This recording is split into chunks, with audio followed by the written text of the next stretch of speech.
Shalom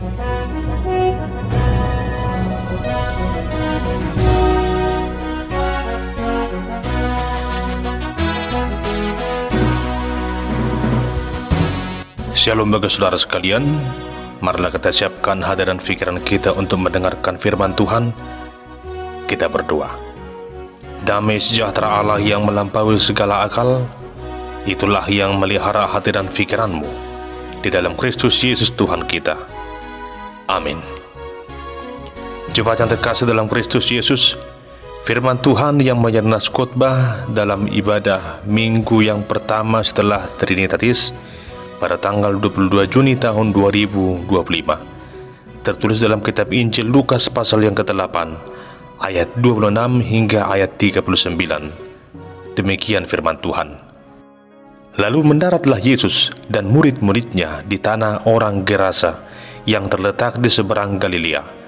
Setelah Yesus naik ke darat, datanglah seorang laki-laki dari kota itu menemui dia. Orang itu dirasuki oleh setan-setan, dan sudah lama ia tidak berpakaian dan tidak tinggal dalam rumah, tetapi dalam pekuburan. Ketika ia melihat Yesus, ia berteriak lalu tersungkur di hadapannya dan berkata dengan suara keras, "Apa urusanmu dengan aku, hai Yesus anak Allah yang maha tinggi? Aku memohon kepadamu supaya engkau jangan menyiksa aku." Ia berkata demikian sebab Yesus memerintahkan roh jahat itu keluar dari orang itu.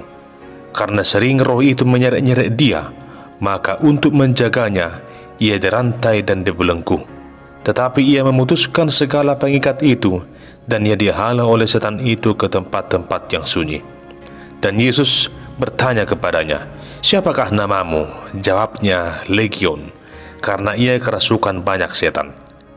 Lalu setan-setan itu mohon kepada Yesus supaya ia jangan merintahkan mereka masuk ke dalam jurang maut. Adalah di sana sejumlah besar babi sedang mencari makan di lereng gunung.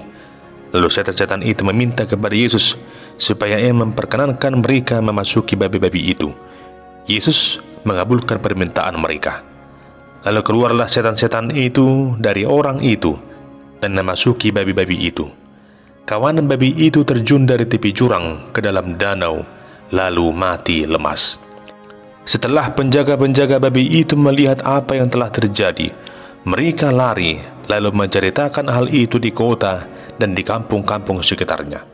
Dan keluarlah orang-orang untuk melihat apa yang telah terjadi.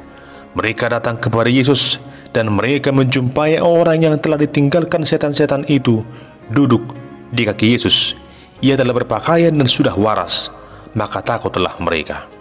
Orang-orang yang telah melihat sendiri hal itu memberitahukan kepada mereka bagaimana orang yang dirasuk setan itu telah diselamatkan. Lalu seluruh penduduk daerah Gerasa meminta kepada Yesus supaya ia meninggalkan mereka, sebab mereka sangat ketakutan. Maka naiklah ia ke dalam perahu, lalu berlayar kembali. Dan orang yang telah ditinggalkan setan-setan itu meminta supaya ia diperkenankan menyertainya. Tetapi Yesus menyuruh dia pergi, katanya, "Pulanglah ke rumahmu dan ceritakanlah segala sesuatu yang telah diperbuat Allah atasmu." Orang itu pun pergi mengelilingi seluruh kota dan beritahukan segala apa yang telah diperbuat Yesus atas dirinya. Demikian pembacaan firman Tuhan. Saudara terkasih, hari ini kita tiba di minggu yang pertama setelah Minggu Trinitatis. Selama 23 minggu ke depan, kita akan menjalani minggu-minggu setelah Trinitatis. Hal itu hendak memberikan kita pencerahan yang lebih mendalam akan begitu pentingnya makna Trinitatis dalam kekristenan. Adapun poin utamanya adalah untuk semakin meneguhkan iman percaya kita akan keberadaan dan kuasa Allah yang tidak terbatas dari waktu dan zaman dan tempat. Dia adalah Allah yang maha kuasa atas segalanya. Tentu saja hal itu sungguh kita rasakan di sepanjang perjalanan hidup kita. Bagaimana Tuhan Allah menyertai dan berkati kita di setiap waktu. Demikian halnya yang kita renungkan dalam khotbah minggu ini, bagaimana kuasa Allah dinyatakan lewat karya Tuhan Yesus Kristus di tengah-tengah pelayanannya. Jemaatnya terkasih dalam Kristus Yesus, dalam masa pelayanannya, Tuhan Yesus telah melakukan berbagai hal yang menunjukkan kasih dan kuasa Allah yang tidak terbatas. Berbagai mujizat, mulai dari mengubah air menjadi anggur, memberi makan 5.000 orang, menyembuhkan orang sakit, bahkan membangkitkan orang yang telah mati. Semua itu ia lakukan hendak menyatakan bahwa kuasa Allah sungguh tak terbatas. Dan di dalam diri Tuhan Yesus Kristus, kuasa Allah itu sungguh sempurna. Lewat perikop minggu ini, kembali hal itu ditunjukkan oleh Yesus di saat Yesus bersama dengan para muridnya tiba di daerah orang Gerasa. Tiba-tiba datanglah seorang laki-laki yang dirasuki oleh setan. Jemaat Tuhan, dari perikop ini ada 3 hal yang dapat kita renungkan. Yang pertama, kuasa iblis membawa kehancuran. Saudara terkasih, ketika Yesus tiba di daerah orang Gerasa, maka pria yang dirasuki oleh roh jahat itu menemuinya. Dan ketika Yesus bertanya kepadanya siapakah namanya, maka ia berkata bahwa namanya adalah Legion, karena ia kerasukan banyak setan. Istilah Legion merujuk pada sebutan bagi tentara Romawi yang beranggotakan 3.000 sampai 6.000 orang tentara. Pria yang dirasuki oleh roh jahat itu hidupnya benar-benar sudah dihancurkan oleh iblis. Ia sudah bertingkah laku aneh, tidak berpakaian, dan tidak tinggal bersama keluarganya lagi di rumah, namun ia tinggal di pekuburan. Bagi orang Yahudi, orang tersebut dianggap najis karena sudah tinggal di pekuburan. Orang tersebut disiksa oleh roh jahat yang ada dalam dirinya. Ia dihalau ke tempat yang sunyi. Bahkan sekalipun ia dibelenggu, namun ia sanggup memutuskan belenggu yang mengikatnya, sehingga orang lain pun merasa ketakutan dan terganggu dengan perilaku orang yang kerasukan roh jahat itu. Jemaatnya terkasih, demikianlah keadaan orang yang diikat oleh kuasa iblis, oleh kuasa kegelapan. Ia tidak lagi berkuasa akan dirinya sendiri, melainkan iblislah yang telah berkuasa atas diri orang tersebut, dan ia telah dihancurkan oleh kuasa iblis. Yang kedua, kuasa Yesus membawa keselamatan. Jemaat yang terkasih, kedatangan Yesus ke daerah orang Gerasa ternyata membawa suatu suasana yang berbeda. Adapun pria yang kerasukan roh jahat itu tahu akan keberadaan Yesus, dan dia merasa terganggu dengan kedatangannya. Roh jahat itu tahu siapa Yesus, dan ia pun berteriak dan tersungkur di hadapan Yesus. Ia mengenal Yesus sebagai anak Allah yang maha tinggi, yang memiliki kuasa yang jauh lebih tinggi dari kuasa manapun juga. Itu sebabnya ia mohon kepada Yesus agar ia jangan menyiksanya, agar ia jangan memerintahkan mereka masuk ke dalam jurang maut. Setan-setan itu pun meminta kepada Yesus agar memperkenankan mereka memasuki sejumlah kawanan babi yang kebetulan ada di sana. Lalu Yesus pun mengabulkannya, dan kawanan babi itu pun terjun ke danau lalu mati lemas. Jemaat yang dikasihi Tuhan, di sini kita melihat bagaimana kuasa Yesus mengatasi segala kuasa yang ada. Bahkan iblis pun tidak tahan berjumpa dengan Yesus. Iblis mengenal siapa Yesus, bahwa Yesus adalah anak Allah yang maha tinggi, yang penuh kuasa, sehingga iblis pun takluk kepada Yesus. Jemaat Tuhan, apa yang dilakukan Yesus hendak menunjukkan kepada kita bahwa ia begitu mengasihi pria tersebut. Ia tidak mau pria itu dikuasai oleh iblis lagi. Dengan kuasanya, ia mengubahkan kehidupan orang tersebut menjadi pribadi yang sungguh layak di hadapan Tuhan dan di hadapan semua orang. Jika Yesus begitu peduli dengan pria yang dirasuki oleh roh jahat itu dan melepaskannya dari kuasa kegelapan, tentu saja ia juga peduli akan kehidupan saudara. Ia sanggup melepaskan saudara dari berbagai ikatan dunia ini yang membuatmu merasa terikat dan tertekan. Yesus, Tuhan dan Juru Selamat hidup kita, sungguh penuh dengan kuasa, penuh dengan belas kasihan yang tak terbatas, yang sanggup memberikan kelepasan yang sempurna bagi saudara. Ia tidak hanya mengalahkan kuasa iblis, dosa dan maut, namun ia sungguh sanggup memberikan kita keselamatan yang sejati. Lalu hal yang ketiga yang dapat kita lihat daripada hukum ini adalah bagaimanakah respon orang-orang yang ada di sana ketika melihat perbuatan Yesus.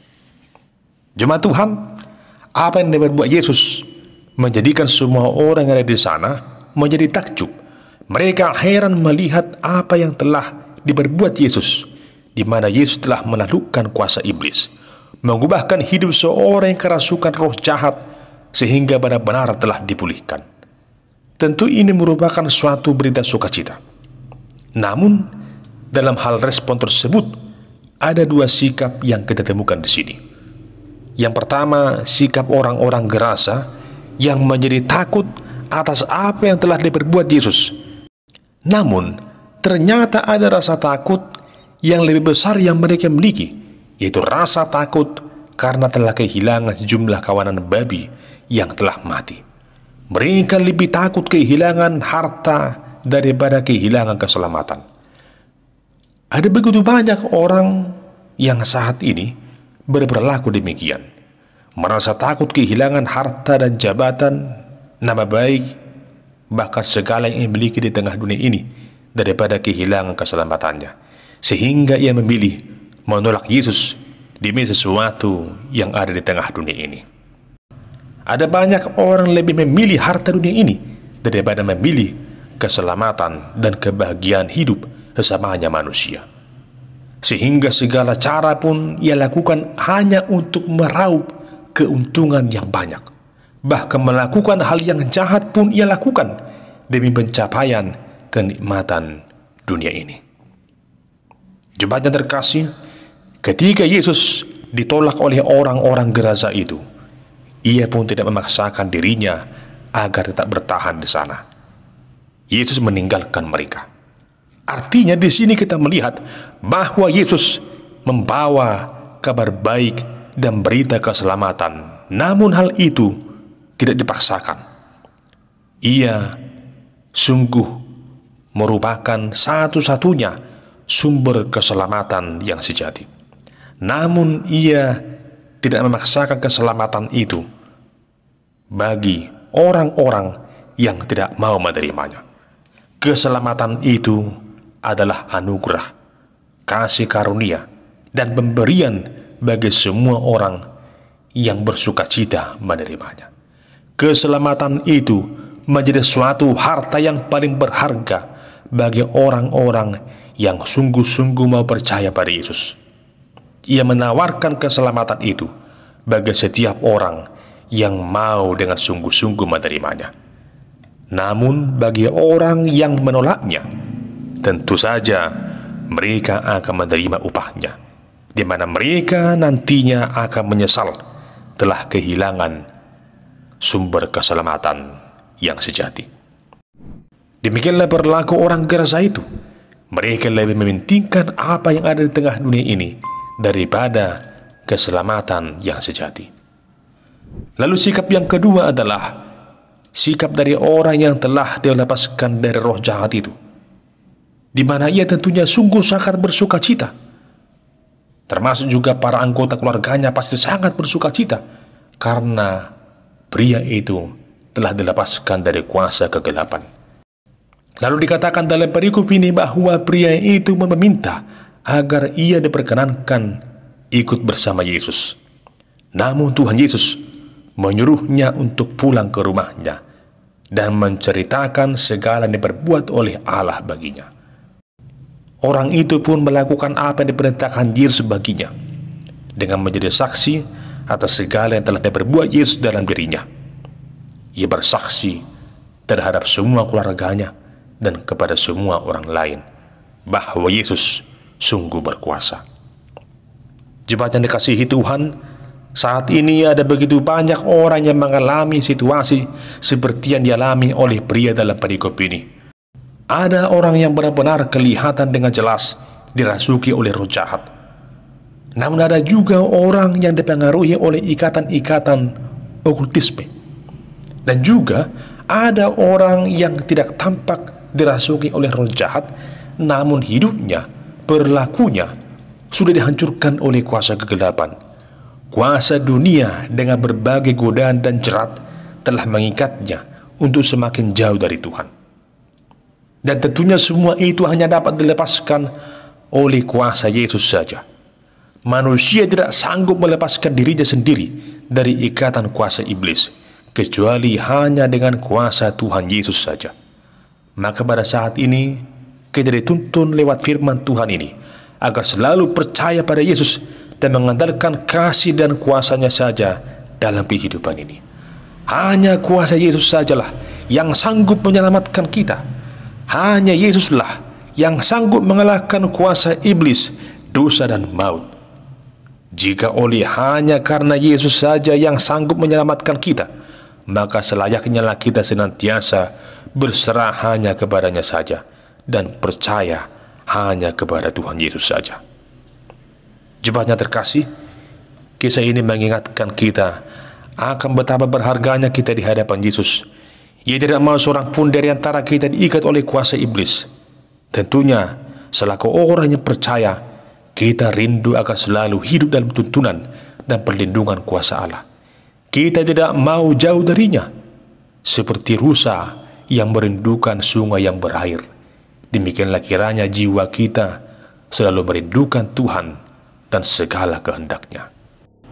Saudara terkasih, hanya oleh karena kuasa Yesus sajalah kita telah beroleh penebusan dari kungkungan kuasa iblis, sehingga saat ini kita telah merasakan anugerah keselamatan di dalam Kristus Yesus Tuhan kita.